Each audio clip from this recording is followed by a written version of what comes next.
I'm taking this test drive outside the headquarters of Qualcomm. If you know Qualcomm, you probably know them as the company that makes the chips inside our smartphones. But lately, they've been working on another kind of device: cars. So, fundamentally, the car is turning into, a smartphone. That's Senior Vice President Kanwalinder Singh. In fact, Audi, the car we're driving, calls the car the world's largest smartphone. I'm behind the wheel of an Audi A3, the first car to have its own 4G connection.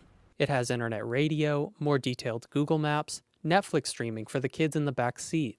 Drivers can dictate tweets using voice command, and the car reads incoming text messages out loud. Hope you're not texting and driving. Singh says Qualcomm's long-term goal is to power self-driving cars, to take human drivers out of the equation entirely.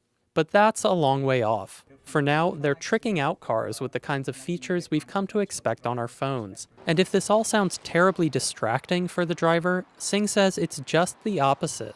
We believe that driver distraction would actually be alleviated by providing these services through the car. Singh says today, drivers are constantly tempted to look down at their phones. He doesn't trust them to resist the urge. So, he says, let's give them a safer way to stay connected while behind the wheel. When all this is embedded, like it is in this Audi, phone calls destined to you and your smartphone would actually come through the car's antenna and play through the car's audiovisual system, and you would interact through the car. The dangers of the job now are distracted driving. Inside a classroom full of people who drive for a living, we hear a different kind of pitch. Here, professional drivers are told to focus on one thing and one thing only when they're behind the wheel: driving. This driving safety class is put on by a team of UC San Diego School of Medicine researchers. Our center's called TREADS, the Training, Research, and Education for Driving Safety. Professor Linda Hill is in charge of the program. She sees all this technology coming to the car as a public health problem. 26% of injury crashes now involve a distraction that's using a cell phone. So that was a statistic that didn't even exist 20 or 30 years ago. And she doesn't think companies like Qualcomm are making us any safer. I think they're really ignoring the powerful effect of cognitive distractions, and they're just choosing to not deal with that. Hill says, sure, voice command might address visual distraction, preventing drivers from staring down into their laps, but eye-tracking studies have shown that even when drivers have their hands free and their eyes on the road, their mind can still be elsewhere. What you see through the windshield is reduced by 50% when somebody's talking to you on the phone. As for text messaging, voice command might even make things worse. Play CD.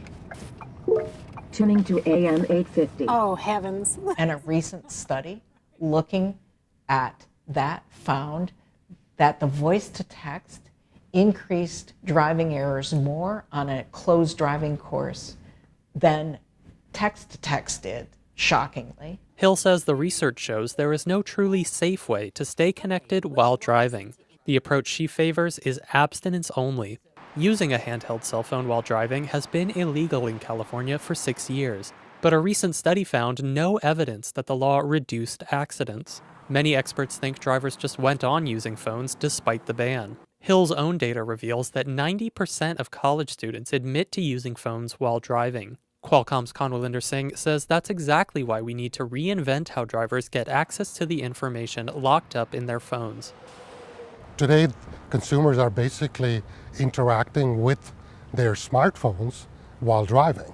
But in the future, if the same service is provided in a safe way, that should help. Hill doesn't buy it, but she does like the idea of building one piece of technology into cars, an app that disables phones in moving vehicles.